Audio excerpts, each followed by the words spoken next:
Time for MacBreak Weekly. Andy Anako's here. Renee Ritchie. We dissect Marco Arment's article on how to make the perfect MacBook Pro. Little hint, it's not anything like the current MacBook Pro. And then breaking news breaks out all over a massive security flaw in the current version of macOS. We work our way through it and find a fix. It's coming up next on MacBreak Weekly. Netcasts you love. From people you trust. This is Twit. Bandwidth for MacBreak Weekly is provided by CacheFly at CACHEFLY.com. This is MacBreak Weekly, episode 586, recorded Tuesday, November 28th, 2017. Breaking Root. MacBreak Weekly is brought to you by WordPress. Plans start at just $4 a month. Find out why 29% of all the websites in the world run on WordPress. Get 15% off your brand new website today at wordpress.com/MacBreak. And by Gazelle, the online marketplace for buying and selling used gadgets. Shop from a variety of certified pre-owned electronics or trade your old stuff in for cash. Give new life to a used device at gazelle.com today. And by Rocket Mortgage from Quicken Loans. Home plays a big role in your life. That's why Quicken Loans created Rocket Mortgage. It lets you apply simply and understand the entire mortgage process fully so you can be confident that you're getting the right mortgage for you. Get started at rocketmortgage.com/MacBreak. It's time for MacBreak Weekly, the show where we get together to discuss Apple's latest. Joining me right now from the Chicago Sun-Times, Andrew Inatko in his new studio. No, not yet. You're just seeing the angle of camera kind of screwed up a little bit, but that's okay. But it is the new studio or not? Over the weekend, it is not the new studio yet. Oh. It was, but it's enough. It's far enough along in the new studio that the old Skyping podcasting computer has been sort of packed up, and I had to make a substitution.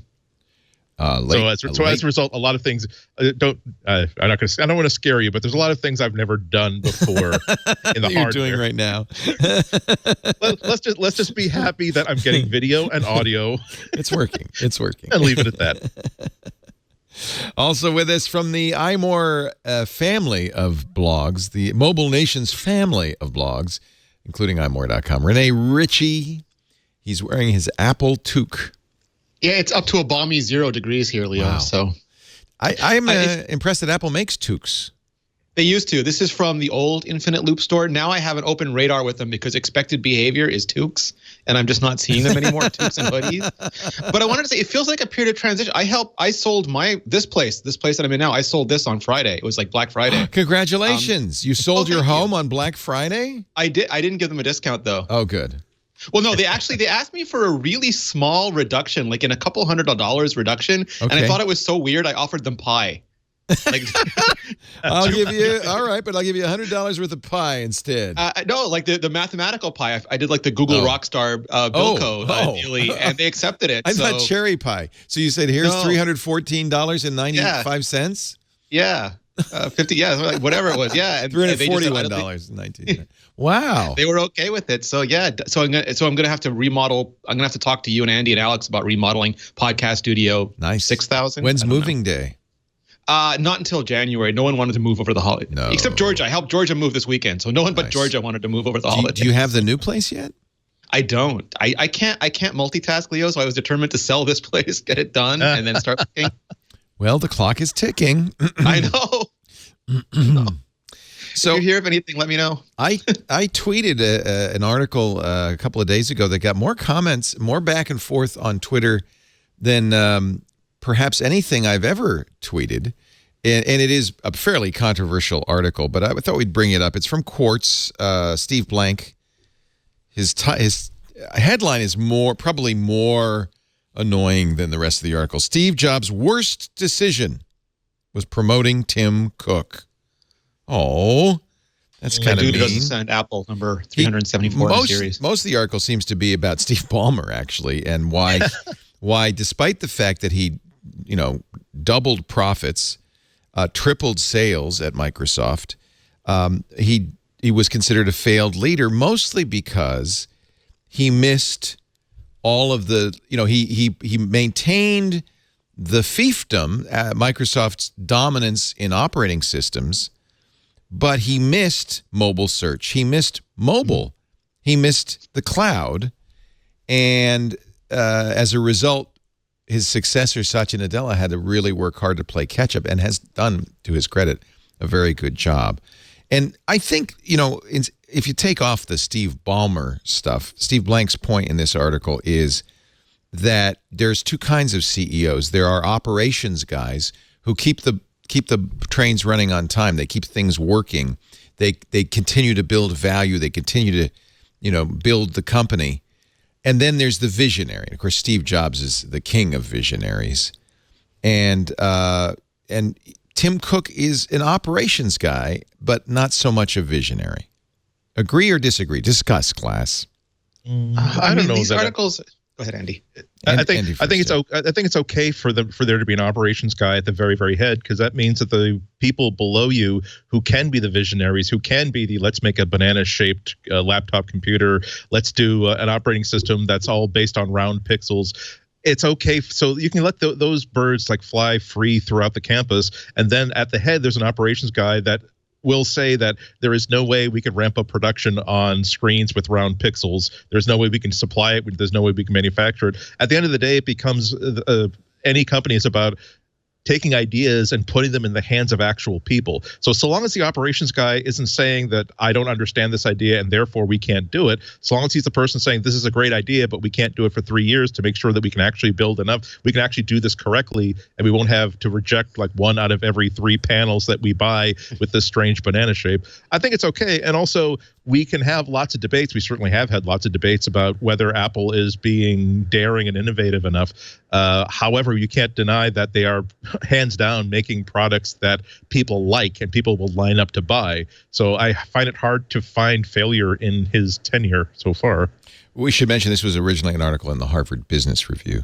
Go ahead, Renee. And then I want to play I'll play the Steve Jobs video that Blank includes in his article on his blog, because it's Steve Jobs talking about this very thing. Go ahead. Yeah. So the thing about this is there's a lot of people who just don't understand Apple. I'm not saying that as an insult. It's just you have to do a lot of very, very hard work to get a baseline understanding of how Apple operates as an organization, because it's not built the way many other companies is. And that's not an excuse. It's just you have to do your homework. And a lot of these are bad at perspective taking. It's somebody who has an opinion about how things should be done, and when things don't conform to that, they're obviously wrong. You can see that a lot of the times when people blame Tim Cook for things that were started and shepherded under Steve Jobs. These were decisions that Steve Jobs made that came to fruition under Tim Cook in largely the way that Steve Jobs wanted them, and Steve Jobs would never have done that.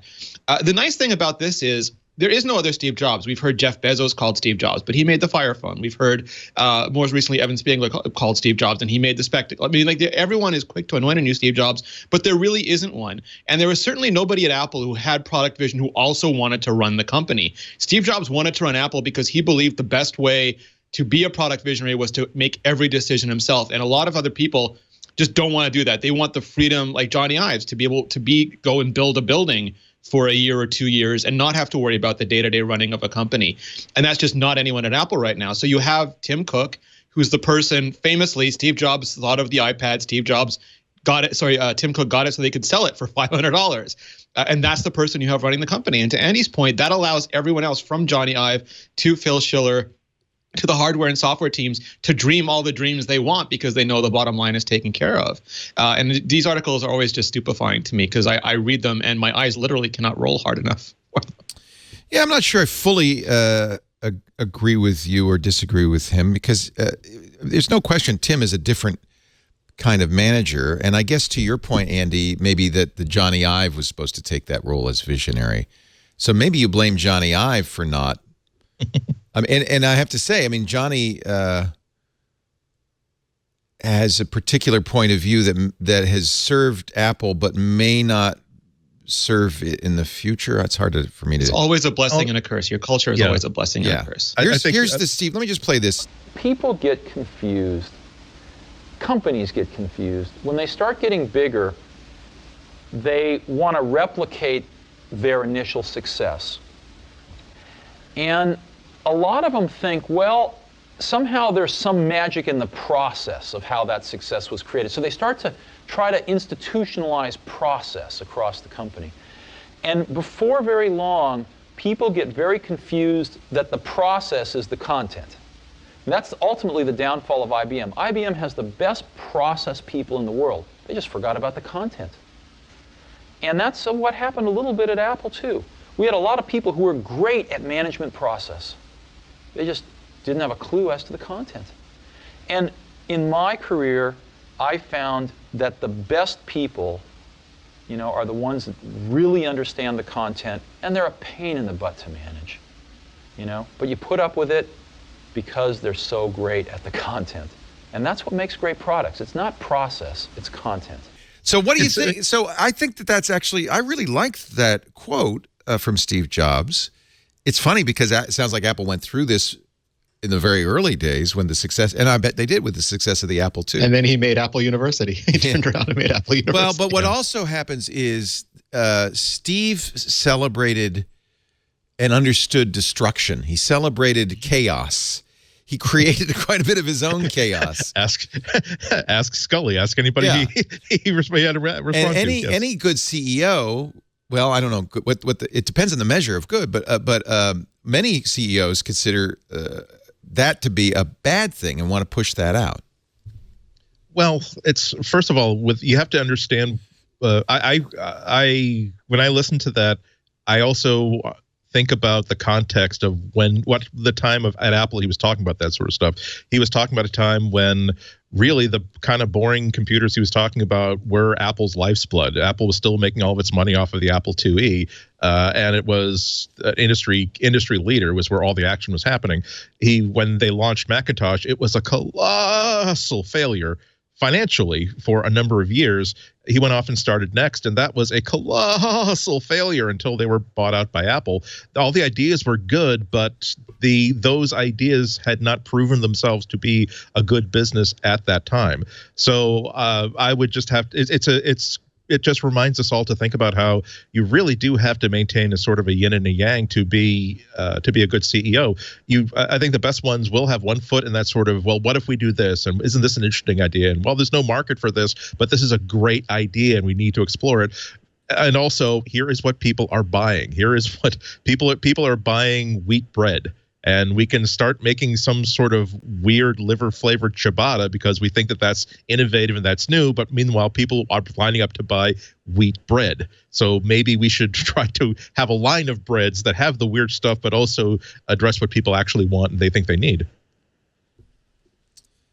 Yeah, I think, though, there are a lot of Apple fans and Apple lovers who look at what Apple's goals are today, and they are less than enthused.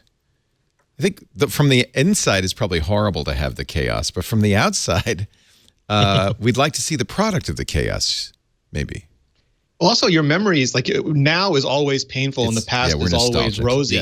And we go back and you think about Mobile Me and you think about, just some of the things that happened under Steve Jobs, like, oh, this would never have happened. He was, what I think you have here is similar to what happened to Pixar, where you get a normalization where you don't have the highest highs, but you also don't have the lowest lows. And some people really miss those giant highs, like the iPhone introduction, the iPad introduction. And it's just not the same. And Tim Cook isn't sort of the singular auteur line item veto guy. He lets Eddie Q and Phil Schiller and Craig Federighi and Dan Riccio and all those people run their organizations almost as if they're little companies. And Apple's gotten so big, they really are. Like Angela Aaron's Apple Store really is a little company in its own right, and he more kind of shepherds a process. And whether you need that because Apple is so much bigger or not is debatable. But they are very different people. They have very different management styles, and the partnership Steve and Johnny had was not replicatable. You couldn't just slot anybody else into that. So I think it was a sort of, Tim is really good at this, and the other people will, at least the hope is that they will fill in around him. Sort of like when Steve Jobs famously came back and made that grid, personal, professional, laptop, desktop. Tim very famously said software, services, hardware, and put everything in its place. Yeah. So both of you guys agree that there's nothing to worry about, nothing to see here. This article doesn't really describe a problem. And that was, by the way, the consensus on Twitter. In fact, I think people were kind of angry by Steve Blank's article. Probably the point. Maybe. It certainly generates views. But the original version was in the Harvard Business Review. I don't think the Harvard Business Review is looking for clickbait. No. Well, also they have a different perspective. They don't understand. It's about business. Exactly. They don't necessarily understand how technology is built and how science goes forward, but they do understand how businesses are run. And so if they perceive that Apple's success is based on X and a CEO delivers Y, they have to wonder why X is not Y. Yeah.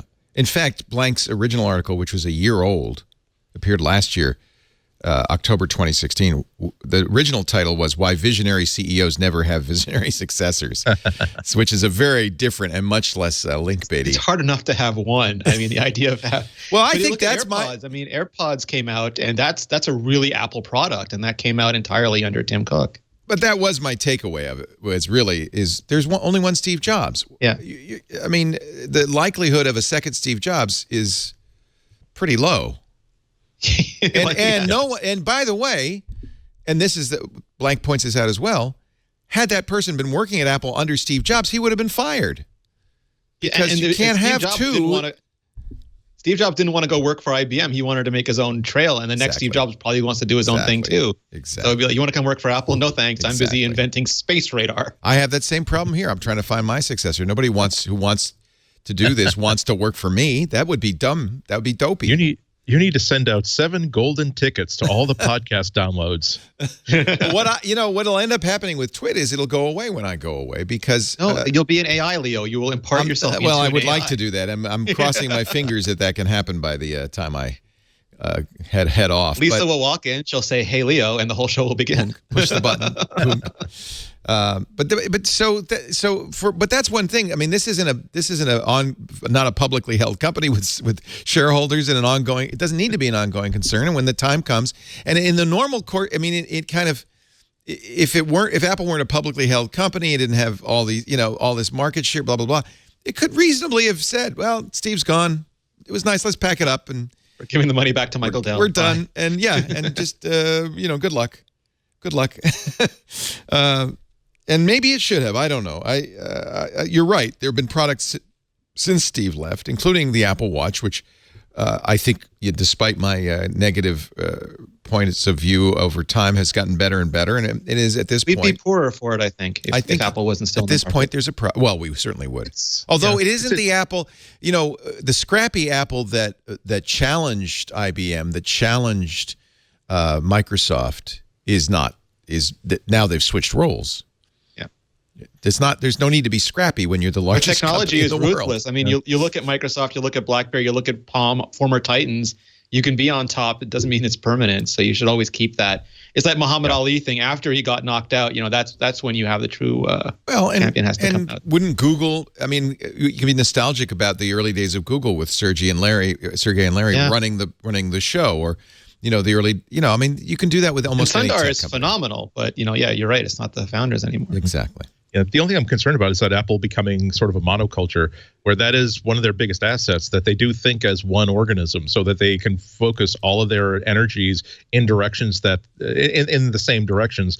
The only worry that I have is that the Macintosh project was the project in this backwater building with a pirate flag hanging over it that was not afraid to totally ruin the lunch of other people at Apple and put other people out of business within their own company to build the thing they wanted to build. I can't think of any piece of hardware that Apple makes that isn't a lovely object, but nonetheless, it's okay, here's another rounded rectangle with very, very little differentiation. Oh, what's the new thing? Oh, it's a rounded rectangle with very little differentiation. Oh, but how about their speaker? It's a slightly more bulgy rounded rectangle with no differentiation. And that's why when, like, the first time you take a look at the Pixel phone version 2 and say, wow, they made something as stupid as they made the power button, the sleep button, an orange color. You mean the back has 2 colors? Wow, that is innovative. Even though, I mean, it's like, and we're just talking about physical product design. When you talk about what if someone came up with this really cool but weird idea that doesn't fit anywhere else, do they have the ability to get some oxygen inside of Apple and then feed other products? For all we know, that's actually happening, but you do have to say that the same power that they have is also their weakness. There's no one. You hear that the bug scientists always talk about how there's a mutation in certain ants that makes them not follow the group sent to the sugar, that they are just mutants and they can't follow that path, so they just keep erratically going off in random places, but they find incredible things. That's the only way that the rest of the group finds these incredible things, because these mutants that are not going along with the herd. It is also the plot of 1 out of every 1.3 animated features being released today. If I don't go with the herd, everyone's telling me to go with the herd. Yeah. So I think you have that though, because you had projects like Titan, which was not at Infinite Loop. It was off in Sunnyvale. They reimagined everything. They didn't use Next frameworks. They didn't even use Radar, and they were working on what could be next. And Special Projects Group has several of those. There's AR projects and VR projects and all sorts of things going on. So I think you have those little incubators, and whether they're all successful or not, at least those ideas are percolated up, and people in the exec committee get to see them, and the company as a whole marches forward. Well, one thing Apple does have in spades is a lot of people telling it what to do, including us. Yes, right now. There's no lack of advice for Apple, and Marco Arment has written a follow-up to his piece about the perfect MacBook Pro with how Apple could go forward fixing the MacBook Pro. We'll talk about that in just a second. Andy Anatko from the Chicago Sun-Times, Renee Ritchie from imore.com. Our show today brought to you by WordPress. I would say I consider myself an expert in content management systems, CMS systems. I started blogging in 2000 or 2001, 16 years ago, early days of blogs. And I started with Blogger before it was a Google property. I used something by Noah Gray called Gray Matter. I used TypePad, movable type. I used all of the blogging platforms, all of the content management systems, including a scrappy upstart guy named Matt Mullenweg had been writing called WordPress. I ran a WordPress server on one of I bought a server from SoftLayer and ran that for many, many years. And I have to say, it was the most beautiful. It was elegant. It really made sense. It wasn't, many of these others were buggy, were security issues. WordPress was fantastic. I'm back with WordPress, but I'm not running my own server anymore. I'm using WordPress.com, and that takes the same great software, but they maintain it. They keep it up to date, and it's part of a larger community at WordPress.com. You get all the benefits of WordPress without all the headaches of running your own version of WordPress. I am really a fan, and I'm not alone. Turns out WordPress now runs 29% of all the websites. It is easily the #1 content management system in the world, rightly so. Why do we call it a CMS, a content management system? Because WordPress is an engine that runs your website. It takes all the styling, all of the information, the database and everything, merges it all together, creates a beautiful web page. Your responsibility is just one thing, content. It takes care of everything else. And that's all, believe me, that's all you should be worried about if you're doing a blog. If you're a business and you want a website, whether it's to sell stuff or just to talk about your product, maybe you're a band and you need to let people know where your next gigs are, that's what you care about, that stuff. You don't want to worry about the engine, the database, all that stuff. So WordPress takes care of the back end. You take care of the front end. It's a content management system. And man, it is the best. Because it's so broadly used, the WordPress API is a standard supported everywhere. That means there's lots of third-party apps, lots of people who can help you with your website. But I would bet if you go to WordPress.com and start up right now, actually go to our version of it, because then we'll get credit. WordPress.com/MacBreak. You'll also get a 15% discount on your new plan purchase. Start a site And see, you don't need experience. You don't really need to hire anybody. They can guide you through the entire process from start to finish because they do all the hard, heavy lifting. You just do your content. Hundreds of beautiful designs to choose from. Built-in search engine optimization. It's automatic. Plugins like AMP that make your page load faster on mobile. HTTPS. Everybody's got to have that. Secure browsing. Social sharing so that your readers can boost your traffic by sharing it on their social networks. And the business plan lets you access hundreds of plugins and themes. You can even bring your own. Plans start at just $4 a month. If you're a business and you don't have a website, your Facebook page doesn't count, your Twitter feed doesn't count, you need your own website. I use WordPress every day, and I am always, every day, saying, wow, this is good. They really got it. I'm always pleasantly surprised. Wow. That's a nice feature. And by the way, I've used the customer support team. They're the best. 24 hours a day, Monday through Friday, and on weekends too. They really are there to help. You can do it, and you must do it. You must have your website. Everybody needs a website with its own domain name, a place you call your own on the web.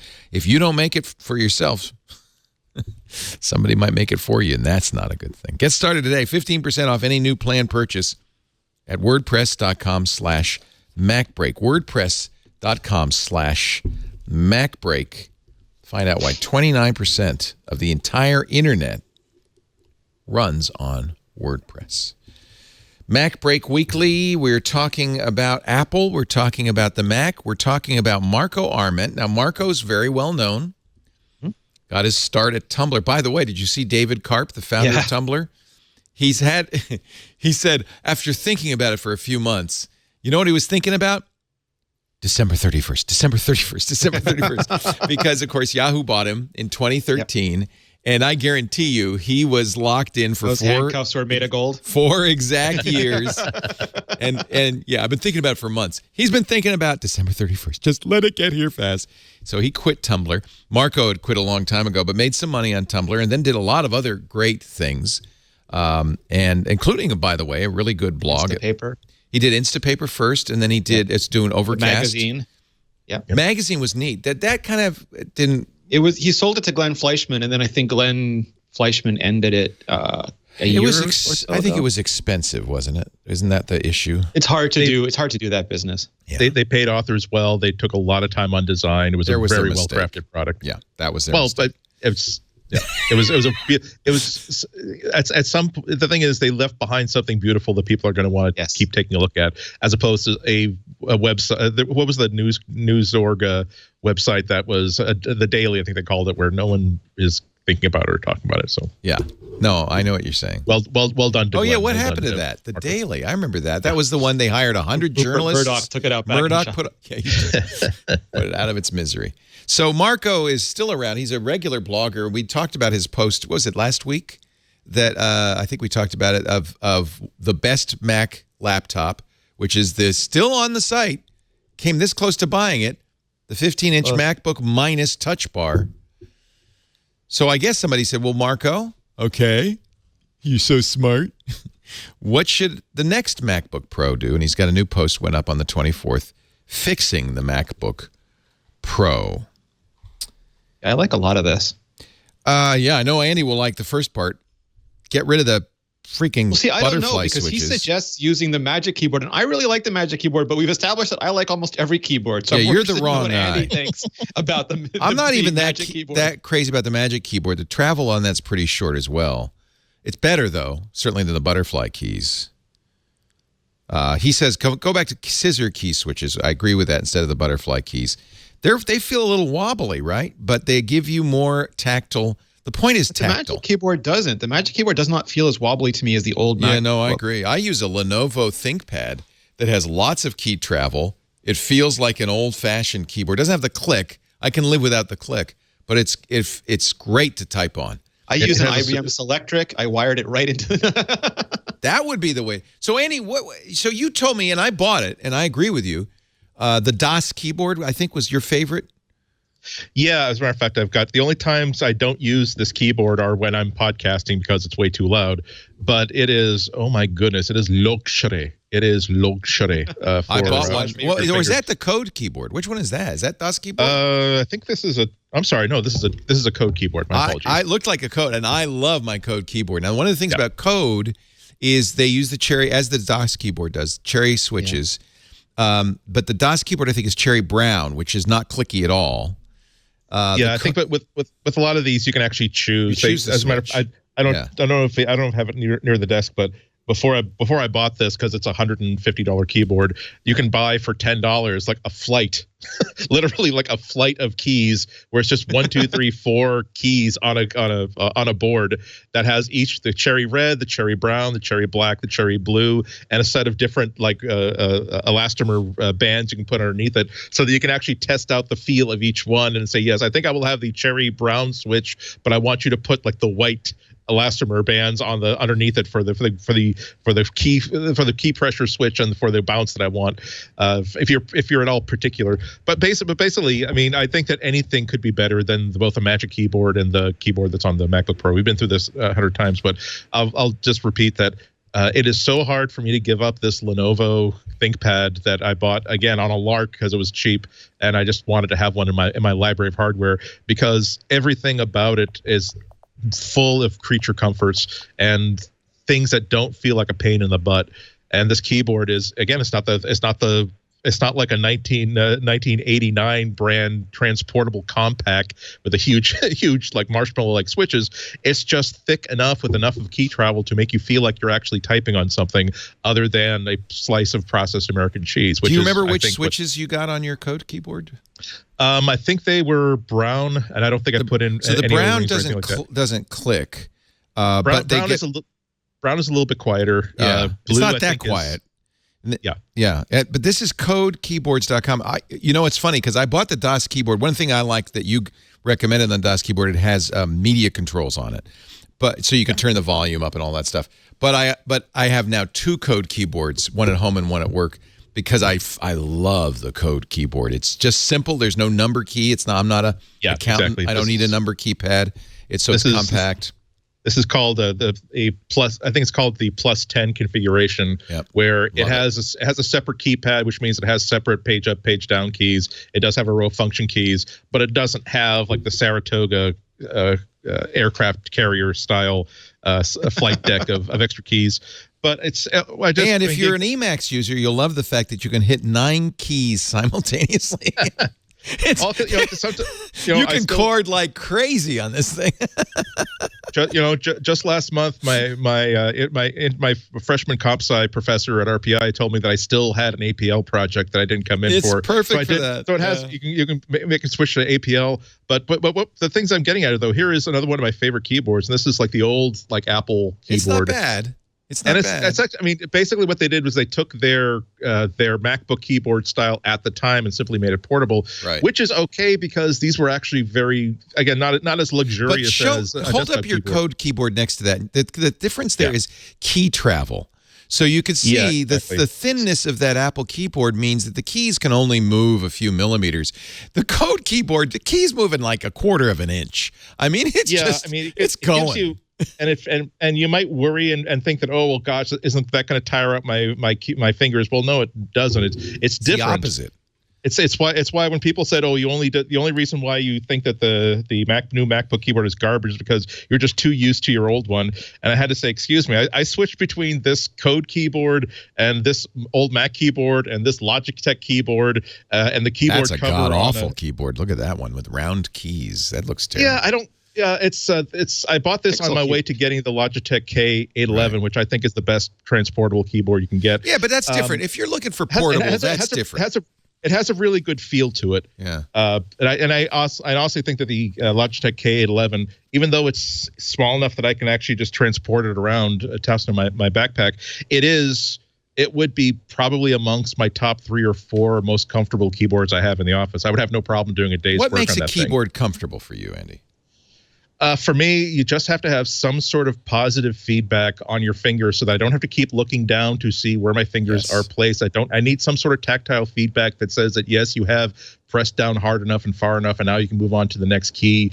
When you have something that is flat, as this keyboard or as most keyboard covers, the thing is my fingers walk just a little bit, And it's not until I notice how many typos I'm making that I have to go look down at my keys to recenter myself or rehome myself. And the amount of it's okay with something like a keyboard cover, because it's miraculous how nice a keyboard Apple will give you in an iPad keyboard cover that is barely thicker than the non-keyboard version of that cover. It's like you may as well just have a keyboard cover with you at all times. It's almost offensive when you have a laptop that costs $2,000 that I'm meant to be using all day, every day as my primary machine. It's even kind of offensive for $1,200 or $1,300. That's such an extreme design, extreme and divisive design that it like I've said a few times before in the show. It's like I have to take a step back and wonder where their heads are at, because that's such a crazy, stupid design that I just don't know what they're thinking. So obviously, if you've been listening, you understand that there are people who care about keyboards, and then there are people who couldn't care less about keyboards. And all of, both of those people I do have exist. preferences. Like if I prefer the new keyboard to the old one. I enjoy typing on it more. When I go back, I don't like it as much, but I can still use it. But when I hear people who can't use the new one, I think that's where the problem lies. Like a keyboard should be adaptable. There should be enough that, it might not be my favorite, but it's still great. And other people really love it, as opposed to I like it, but everyone else thinks it's hot garbage. That is a huge problem. You cannot have a divisive, like Andy says often, you can't have a divisive keyboard when there's one manufacturer and one model of a computer available. Yeah, and I can, it's not like I can't use a MacBook. I can, and I actually I understand, especially the MacBook, which is so thin and light, and that there's not going to be a lot of key travel on that. But I also have very thin and light laptops like the HP Spectre, that's thinner even than the MacBook, and for some reason, to me, it comes down to accuracy and how many times I have to retype my gosh darn password.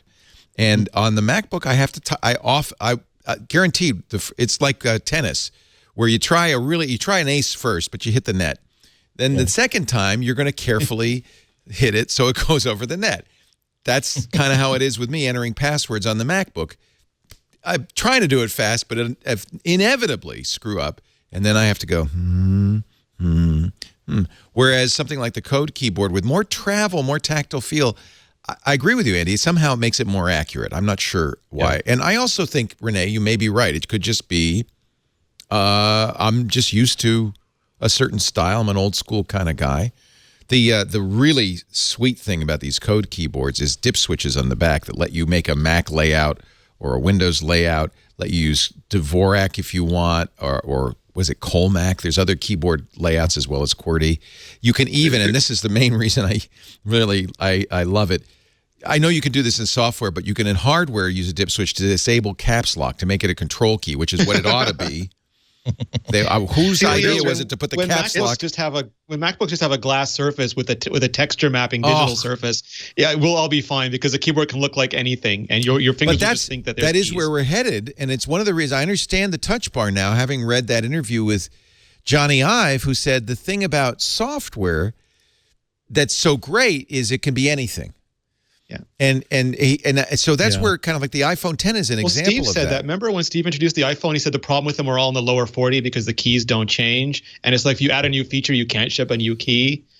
We talked about this last week, didn't we? And Andy pointed out quite rightly that there's an advantage to knowing, for instance, the iPhone still has a mute switch, a physical unreassignable. So it'll still have a caps lock key, Leo, but all the rest will be virtual. God damn it.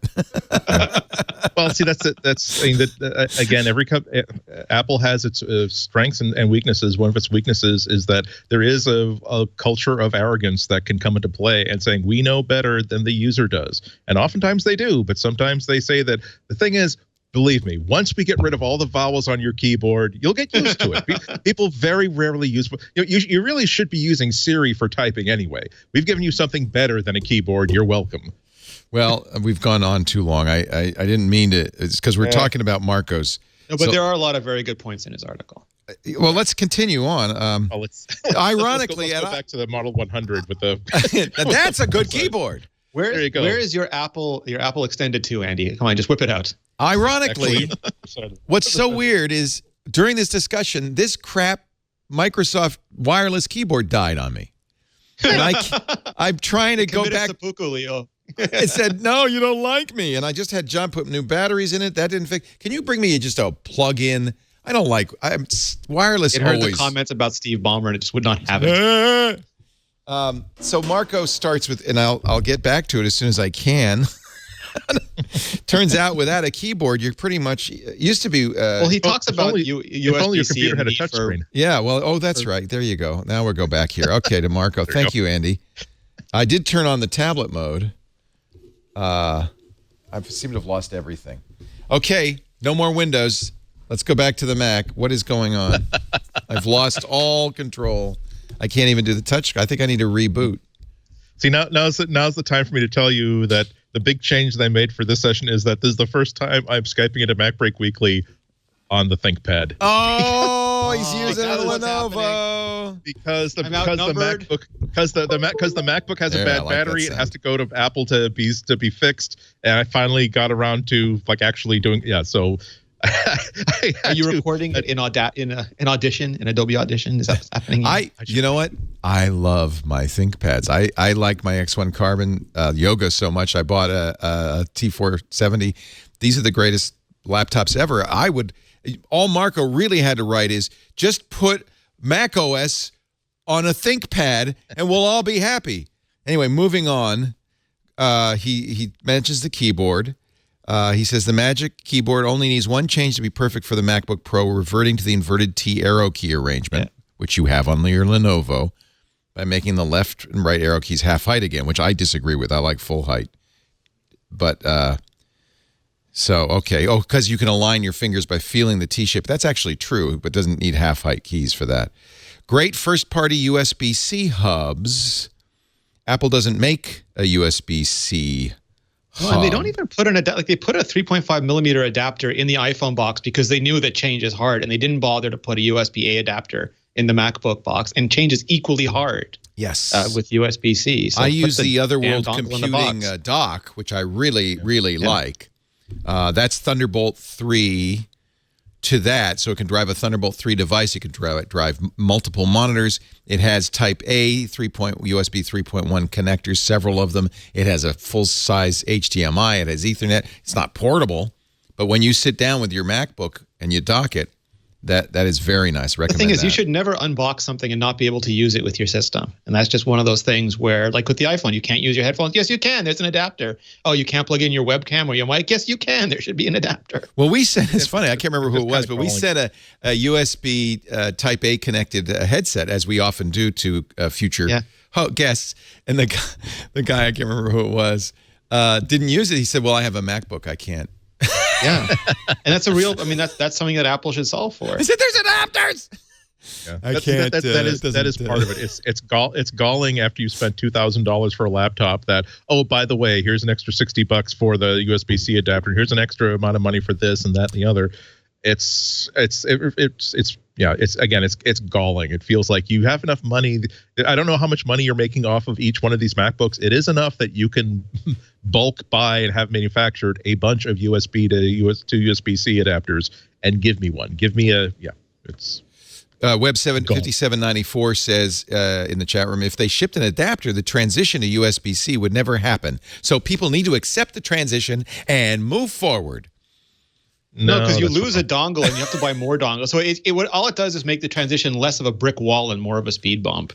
And it's not like manufacturers are falling all over themselves to make That's USB the problem. Stuff. Yeah, if I could go, I could go out and buy everything. So this is the T470S ThinkPad. See, if I could run macOS on this, I would die a happy man. Maybe I shouldn't say that, but anyway, full size Ethernet, one USB 3, two USB 3. A full-size HDMI, a Thunderbolt USB, Type C connector that can charge it, as well as be all the Thunderbolt 3 stuff. Yeah. And then on the other side, another USB port, an SD card slot. And it's no fatter or heavier than a MacBook Pro. This would be the ultimate MacBook Pro. If only we could get Apple to just Buy ThinkPad. The keyboard's not flat enough, Leo. I mean, come on. Oh, I love this keyboard. It's because you Renee, need tactile feedback. Is it more than 0.52 millimeters of travel? Probably. There you go. You can get rid of the track point. I'm not wildly crazy about the little nub. It's a signature pointer. though for them. Some right? people love it. Some people love it. Yeah. You can, and if you get rid of that, then you can get rid of the physical left, right, and middle button. You could just have a big glass Apple-style trackpad. Apple does make the best of those. I'll grant you that. Real function keys, an escape key that you press, just little things like that. I just this would be maybe can I Hackintosh it? Well, not when they got an ARM chip in there, Leo. Oh yeah, I know. That's coming. I probably am going to buy I was thinking about it, $5,000 iMac Pro, and then I thought, well, I kind of have to, don't I? If I would spend that much money on this. You see that all over Twitter. It's like, I really don't want to, but I sort of think I need an iMac Pro. No one needs all this it. audio editing. No one, it would speed up my production so much. No. If you're But using these are the lies we tell SolidWorks and ourselves. you're launching rockets, maybe, but no human needs it. No, but Leo, these are the lies we tell ourselves. Yeah. All right, he says, let's see, more ports. Yes. This basically agreeing with what I was just saying. What Alex said last week about keeping the right side the same and changing the left side as a transition machine. Okay, but look at what's wrong? See, yeah, okay. So you're right, our chatter. It's not going to force people to just eat it and go with USB-C, but in the meanwhile, it works with everything. I would like USB-C on both sides at least, though, because so many times I've gone to the nicest thing about this is I can charge on either side. No, I agree. That's really one thing missing on this. It also has a slot for an LTE chip. That's another matter. Right, exactly. I was going to say. Yeah. The difficulty with a lot of those arguments is that that's fine so long as you force the rest of the world to stop come along using too. HDMI, Yeah. and the rest of the world to stop using Ethernet, and the rest of the world because I love Type-C. Apple should put it on their freaking iPhone again, if they care that much about it. Stop using Lightning, Apple. Yeah, it's just I'm sure a lot of people with good reason are complaining that we just spent a lot of time talking about a Windows notebook, but we're talking about it within the context of the ways that I personally am disappointed with the MacBook. That you can have once you start using a notebook where you realize that, there is a world in which I don't have to travel with this dongle. Oh, there's a world in which I wouldn't have been totally screwed in this situation. You start to wonder, why doesn't Apple want me to live in a world in which I'm not totally screwed in multiple situations? Yeah, Apple, especially when here's an example of it's only a tiny bit thicker, not enough to make it a protest about everything. It's about the same amount of money, if not cheaper. It's difficult. Apple's about people moving in their direction, not about accommodating. It used to be, when Apple was a minority and Windows was the majority, Apple had to accommodate everybody. But once, and I knew this would happen. I even said, when we were talking about the monopolistic behavior of Bill Gates and Microsoft, hey, if Apple had the market share Microsoft had, they'd be worse. And now we know.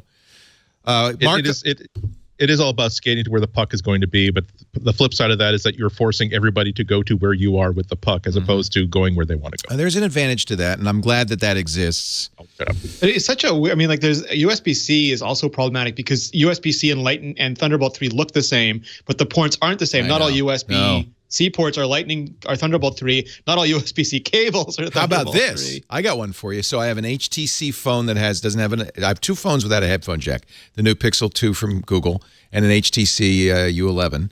And the HTC came with a USB adapter for headphones. I thought, oh, good, I've got one. You Type-C it. And it doesn't work on the Pixel because there's no standard for digital audio. And the Pixel doesn't come with one. Like, I opened mine. No, the Pixel does. No, it has one. Yours didn't have one? My Pixel 2 didn't have a USB-C to 3.5 millimeter headphone adapter. You got robbed, dude. Maybe it's the Canadian version. Check the packaging. I'll do that. Yeah, I bet you. I saw a lot of people on Twitter complaining about it too. So maybe. Oh, maybe I'm mistaken. In any event, you need that. Always put the adapters. Every company out there, please, if you're going to change something, at least for a generation or two, include an adapter. Especially if it's not a standard and you have to have the adapter that works with that phone. But by the way, I know my Pixel. Now you didn't get an XL. You got the little one, so maybe the little one. I got the XL. I did get the XL. I did not get the little one. The Pixel 2 XL came with an adapter. I'll double check. I think you threw it away. Yeah. No, I still have the. I'll go check right during the next break. Mine had an adapter. Leo, I keep boxes. Good, smart man. Oh, I could see them. Yes. How about this? This is going to be controversial. Back away from the touch bar, says Marco Arment. Sorry, it's a flop. It was a solid try, but it didn't work out.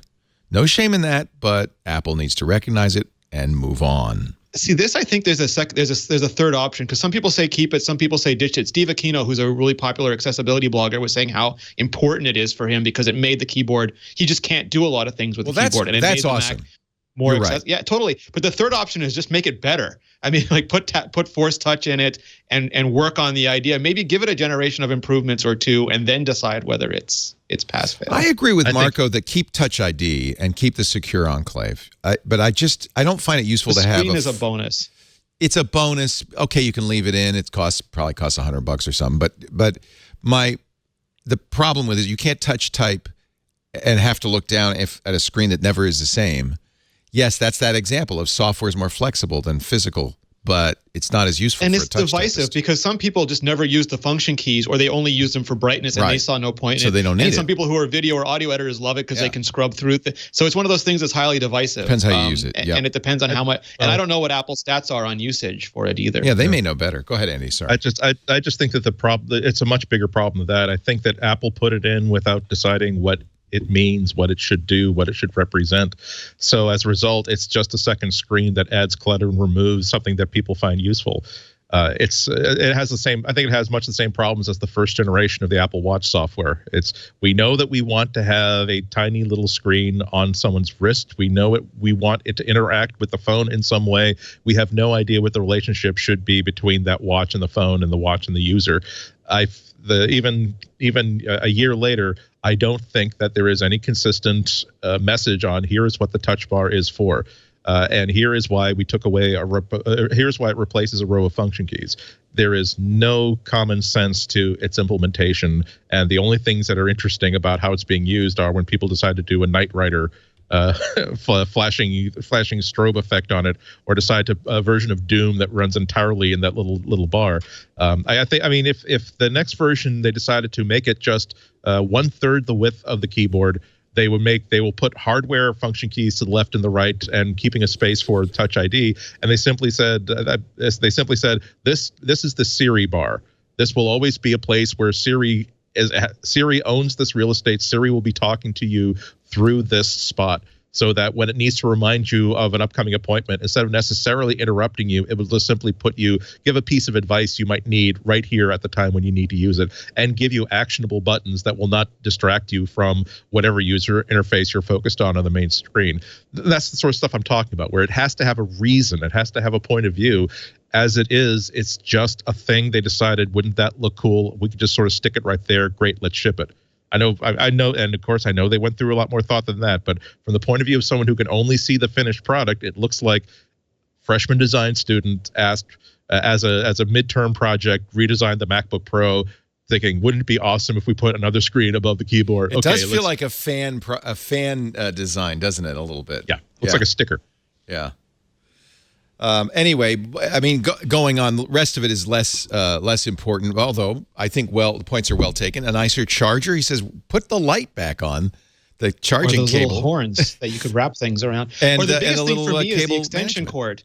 Like, they took away MagSafe. Okay, but you took away my extension cord as well. Now I have to go buy an extension cord. Yeah, that's so And weird that they did that, because I don't want to plug that brick into the wall. That just is not. But that's the thing, is like, you can change things, but if you change things and take them away too, you're just telling me not to like you. And that's the sort of consumer psychology I don't understand. You have to have a reason for doing it. You have to you took away my clicky keyboard on my phone, but you said, here's why we took it away, because we can give you something much better, which is a keyboard that admittedly is going to take you a little time to get used to, but it means that we can give you a full screen experience, so we can replace the clicky keyboard with music playback controls when music playback controls make more sense. With this one, they just said, we took away your thing because we thought it would be awesome to have a tiny little strip right there. That's what gets me upset. Well, so for this, with the charger, the whole thinking was MacBook should be more like iPads, where you charge them, then you go out for the entire day, the battery lasts, 8 hours, then you come home and charge it again. So you don't need MagSafe, you don't need the extension card, just treat it like an iPad. But MacBooks aren't iPads, and at least our traditional usage of them aren't iPads, and that transition is not instant. So give me that buffer. this is where Apple screws up. As Tim Cook famously, when talking about PCs with touchscreens and PC laptops and tablets with touchscreens, they talked about the toaster oven fridge, that sometimes you put one thing on another and it just doesn't make any sense. I think that they're toaster oven fridging the Mac line by trying to make it as much like an iPad as possible, not understanding that there's a reason why people buy a MacBook instead of an iPad. And of course, as people are pointing out in the chat room, and I've pointed out, Apple had the best quarter they've ever had, and they sold a ton of those MacBook Pros. But we don't know, like, because there was no A/B test. Like, if there was a brand new version of the 2015 MacBook Pro that had Kaby Lake in it versus this, and maybe the mainstream actually prefers these. Like, maybe that's true, but there's no way we can actually say that. Yeah. Because there's no metrics for it. Somebody in the chat room says he works in a bank, and every MacBook Pro has a touch bar. But, you know, in order to do what I did, which you'd have to step down on your MacBook Pro, I got the 13-inch without the touch bar. And actually, John points out that we have lots of the 2015 15 inches because that was what we were buying for a long time. I don't see actually a lot of touch bars. Apple is a huge MacBook customer, and people at Apple are very fussy about their computers. So you have to believe they're getting a ton of internal feedback. And again, maybe most people at Apple love these, but you have that MacBook at one end, that MacBook with the function keys that's the lower end with only 2 ports.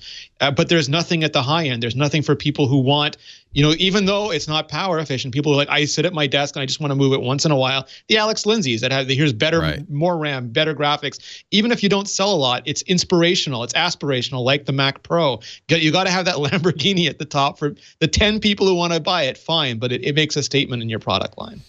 Timothy Buck, of course, immediately posted a blog post, why Apple will never do what Marco Arment wants them to do. And I don't think we even need to read that article to know, of course they're not going to do it. The last thing Apple would, not that they haven't admitted mistakes like the Mac Pro. The Fatty Nano, the buttonless iPod Shuffle, But losing the touch bar would be, I think that's a horse of a different color. I think that would be a challenging thing. You could project a future where Face ID obliviates the need for Touch ID, so that removes the controller step. Excuse. And also, there's been rumors for a while that Apple is working on an paper. What's the technology they use in the Kindles?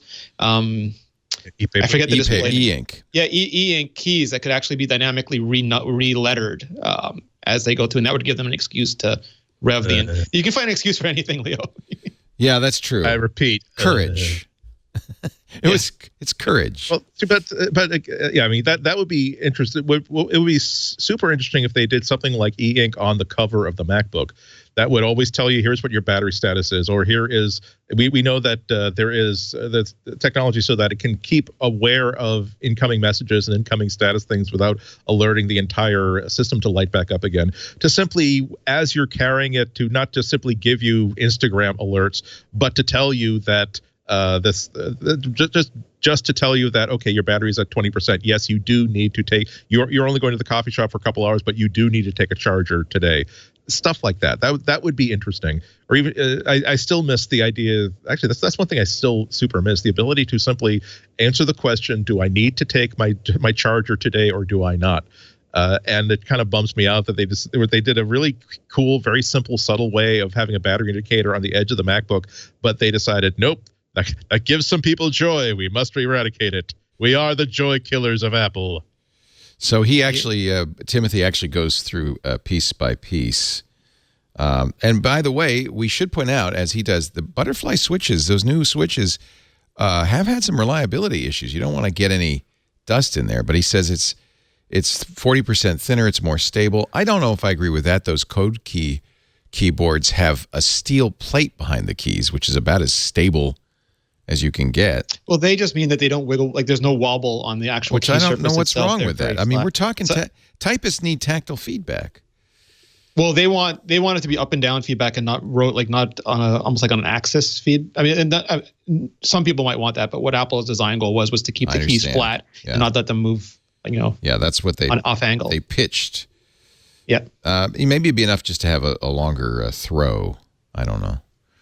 We're on generation 2 already. Maybe Gen 3 will be better. Well, that's what Buck's saying. Well, I guess we've kind of gone through gone through the touch bar provides value for those who haven't memorized keyboard shortcuts. Okay. I would submit that anything with the word pro in it is for people who do memorize.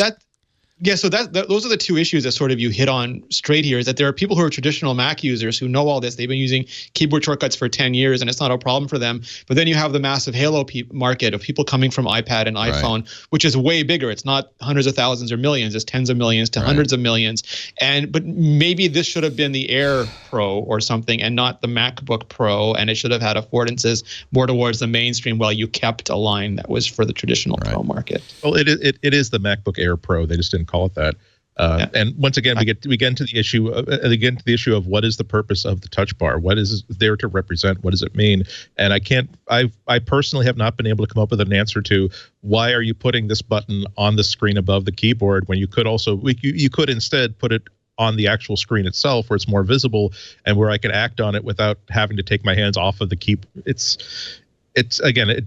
Apple has never made the case to me either through its products or directly when I'm asking them rude questions like why should I put something in the touch bar as a developer instead of on the screen, and as a user why should I instinctively look for an answer on the touch bar instead of keeping my eyes on the screen where it is right now. I just don't think it's a sticker. It's not a feature right now.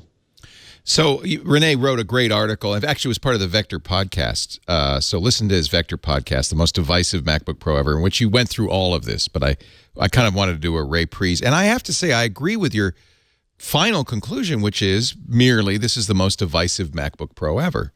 Agree or disagree that it's a great device, it's divisive. And yeah, maybe it's for a different market. Maybe there's an opportunity for Apple, which will certainly ship. The reason I didn't buy Marco's favorite, the 15-inch 2015 MacBook Pro, besides the fact that it turns out we have a bunch of them here, which is so funny. Is that there's going to be a new MacBook Pro this year, right? Or 2018 this year. I mean, it depends on Intel getting there. I don't know what they're doing now. Coffee Lake. Yeah. And there's some good things about Coffee Lake, including 8 cores on the die and 4 cores on for a laptop, a quad core. Those things might be something Apple would very much want in a Pro device. So, yeah. So let's take a break and then come back. There's lots of tidbits to talk about. There's also Cyber Monday deals, which continue. Apple usually keeps its sales going for a while. We'll talk about those. And I want to talk about the iMac Pro and maybe the Mac Pro, because we expect to see the iMac Pro sometime next month. And the Mac Pro, will it be, you think, middle next year, early next year? Well, let's talk about it in just a second. First, let's talk about what to do with your old phone now that you've got an iPhone 10 on the way, right? Right? You got to go to Gazelle. We just sold, Lisa came to me and she said, do you have a drawer full of phones? I said, yeah. She said, can we just sell those and move on? I said, yeah, I guess so. I kept my iPhone 8. But everything pre-iPhone 8, I went to Gazelle, the trusted online marketplace, not just for buying your old electronics, but not just for selling your old electronics, but for buying new, or slightly used electronics at a very good price. Trade in your old device for cash. It's the greatest place to go to kind of help you keep that gadget up to date, get the latest and greatest thing. But you can sell your iPhone, your iPad, your MacBook, your Macintosh. You can even sell other systems like Samsung Galaxy phones. Get fast payment. Shipping is free. Google Pixel, you get in the Pixel 2 XL, sell the old Pixel. Getting a Note 8, sell the Galaxy S8. But all the great stuff that Gazelle buys is then for sale as a certified pre-owned device. And they have a wonderful 30-point inspection where they make sure everything's working. They even check physical things like screen scratches and so forth. They back it with a 30-day return policy. Works with all the major U.S. carriers, but there is no carrier contract. And they even offer financing through a firm at checkout, which makes it very, very simple to get.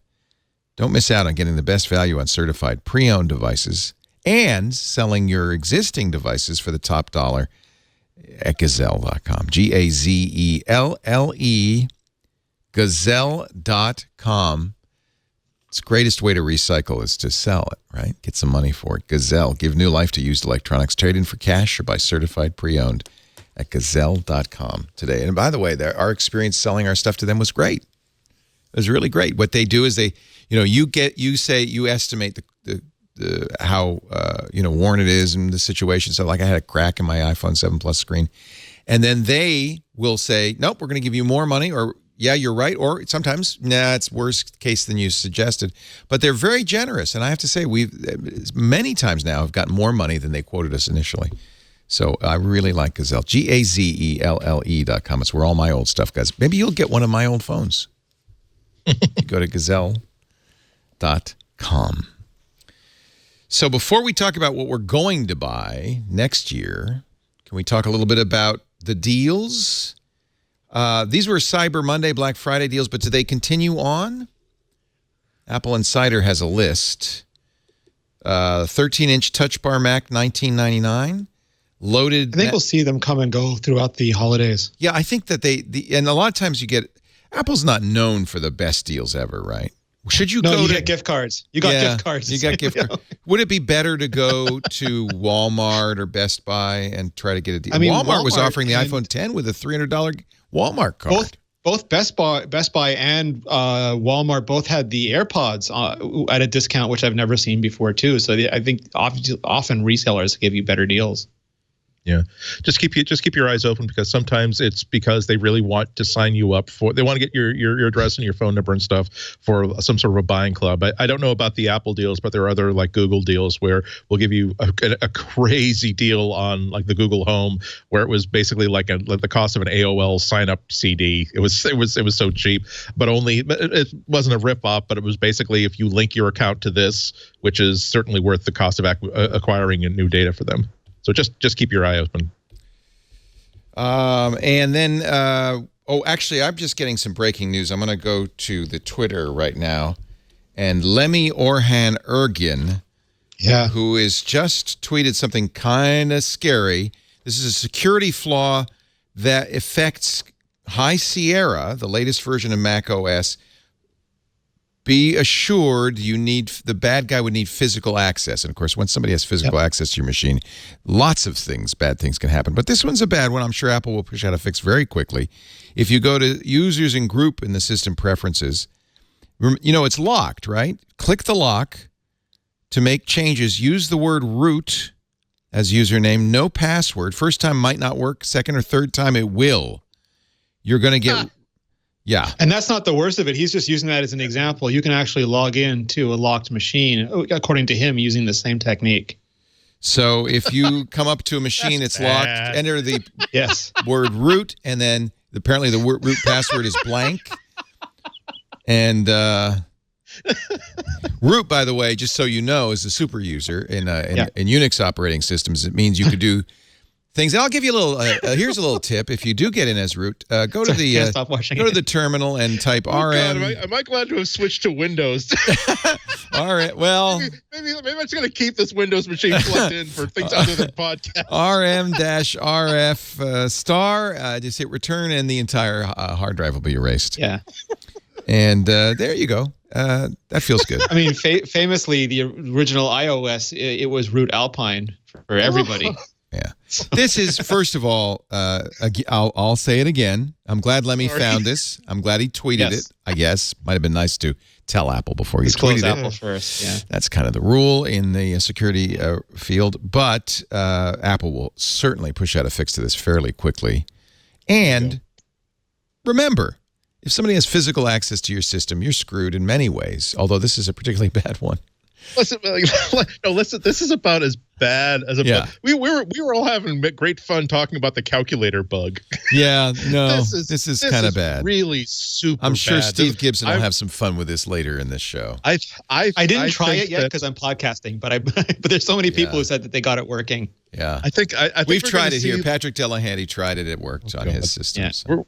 We're going to see that secret unannounced feature of the new Apple campus where they can flood the middle of it for like mock naval battles like the old Coliseum. And we're going to see a bunch of product managers and engineers in gladiator gear as part of their punishment for letting this happen, saying, Now, granted, you will not die, but you will be escorted out of the building if you lose this mock seatbelt. This is bad.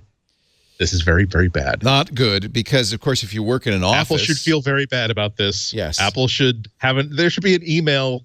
there should be like some sort of announcement saying that we acknowledge this is pretty horrible. We have put measures into place to ensure that the problem of this magnitude is unlikely to ever happen again. This is just bad.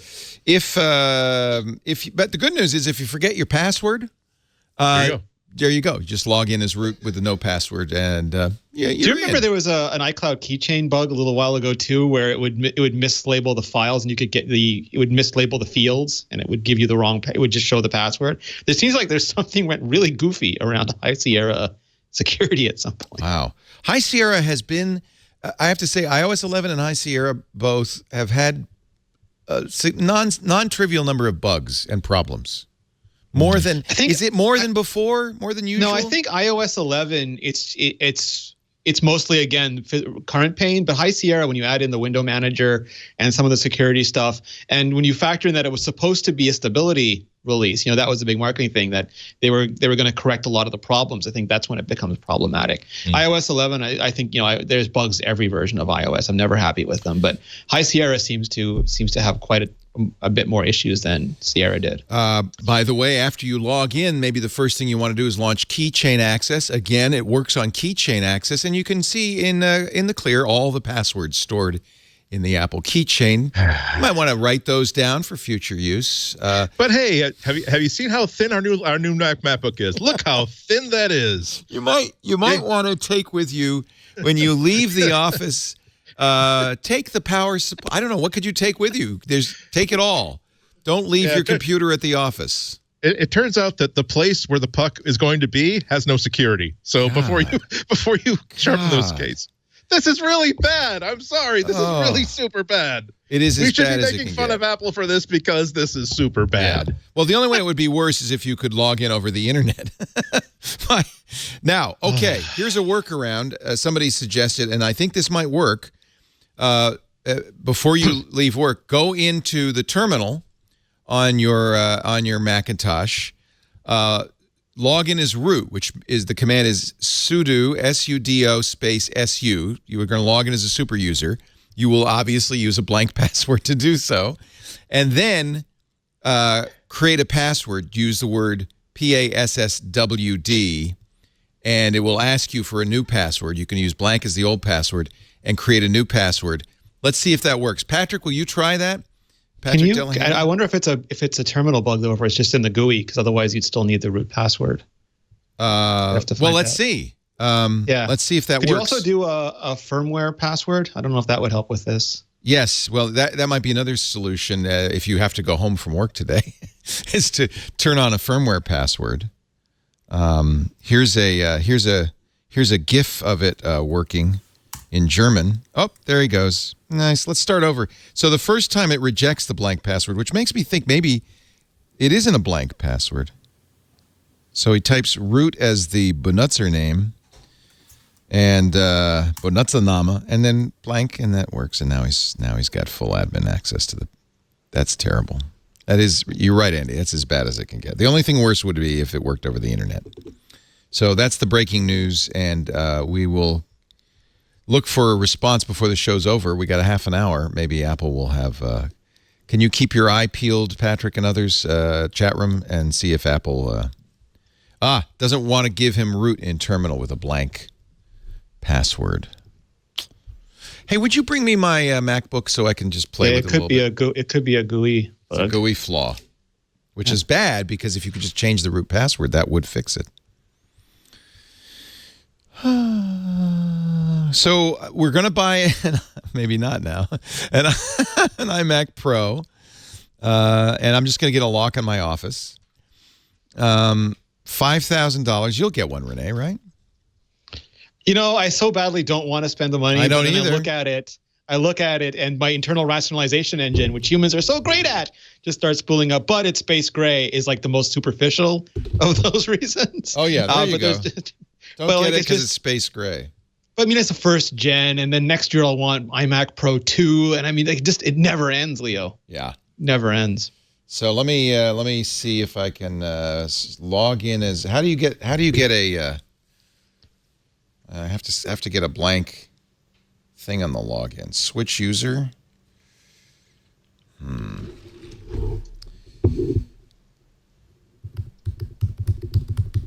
Okay, now I'm logged in as myself. Actually, while I'm doing that, let me just see what I can do in the terminal.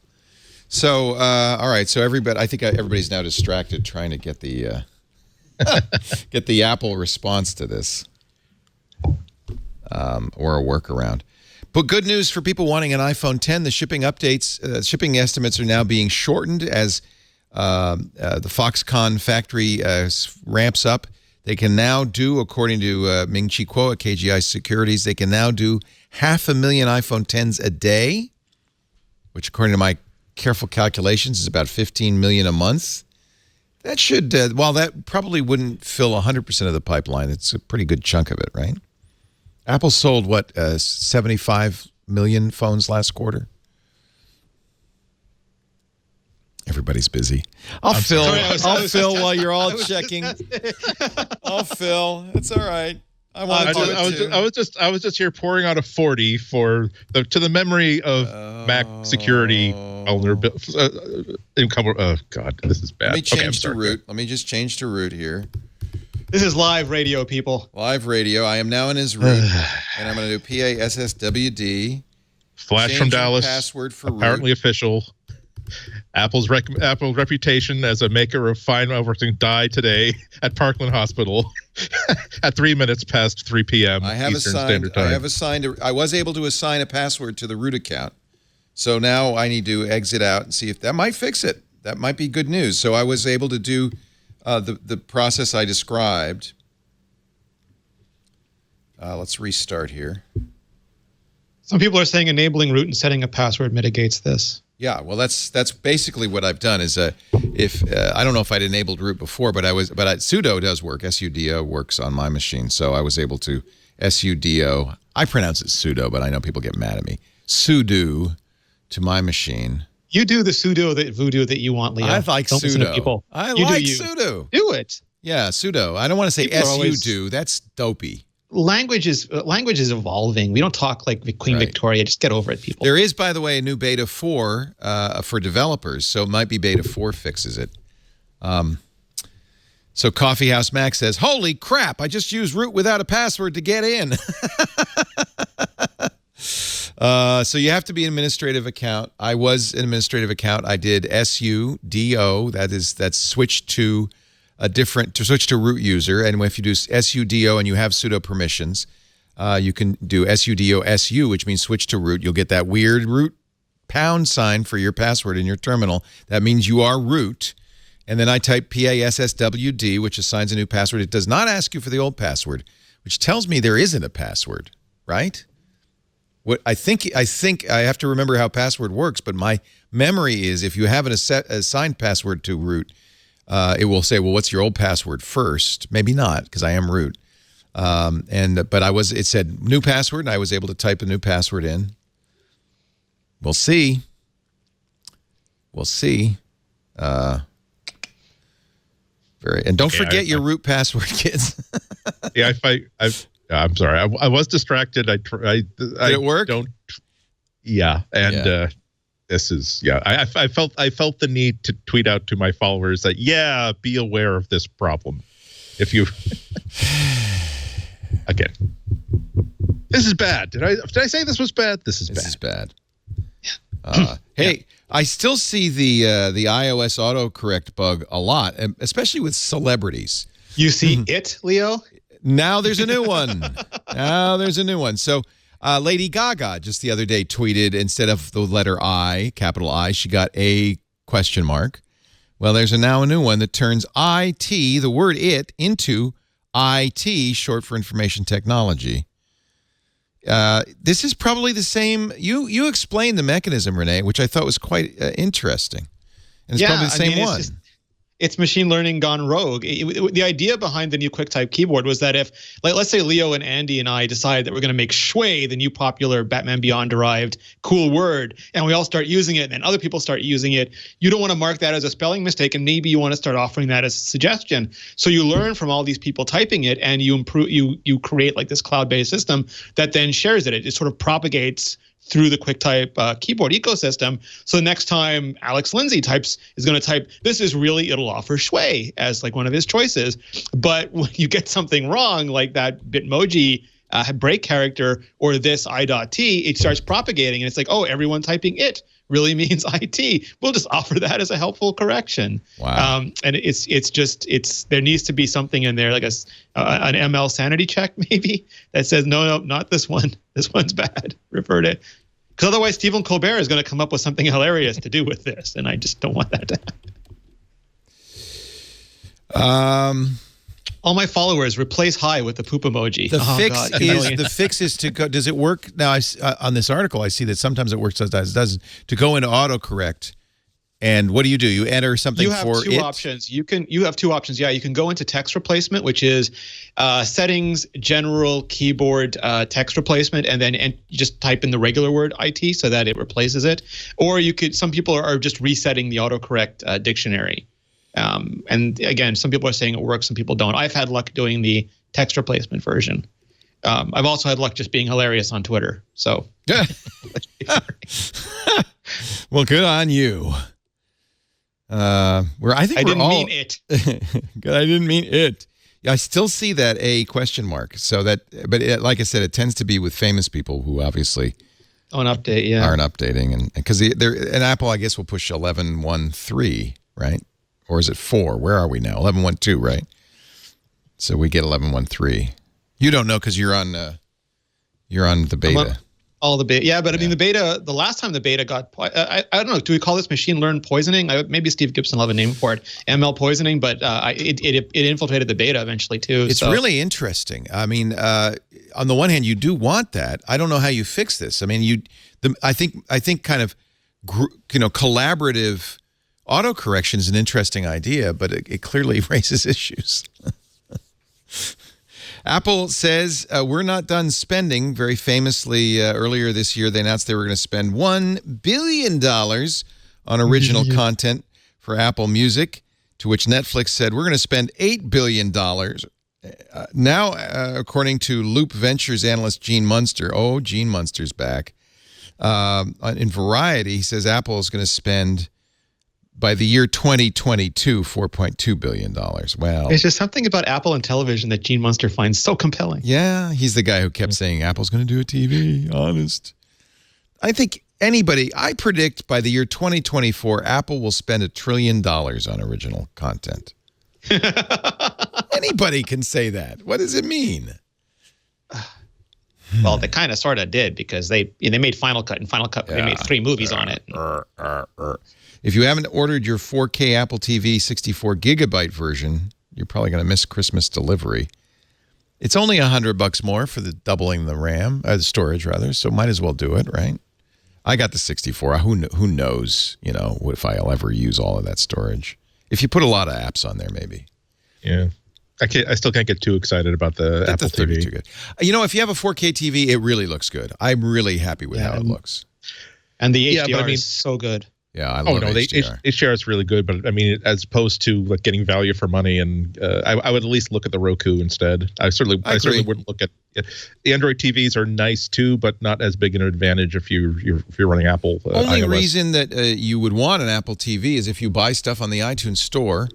iTunes Store and Apple Music, and a lot of people do use like their big living room TV as sort of an extension to their phone screen or their Mac screen, so that's nice too. Yeah, AirPlay. But Apple really came out the gate with a lot of HD content. Like Netflix has seriously ramped it up. Amazon is okay, but Apple just had so many of my movies were automatically updated to 4K HDR, and I could watch them right away. That if you were an early adopter, you got a huge benefit of just having that iTunes stuff available, even just to rent if you really wanted to. Renee, I bet you want to file on this Mac Flaw, so I'm going to take a break so you can write one of your famous 10,000 words in 1 minute article And but no, I'm sure you want to file on this. And Andy's already tweeted. I've already tweeted, so you're behind. You got to get going. I tweeted. No, I did tweet.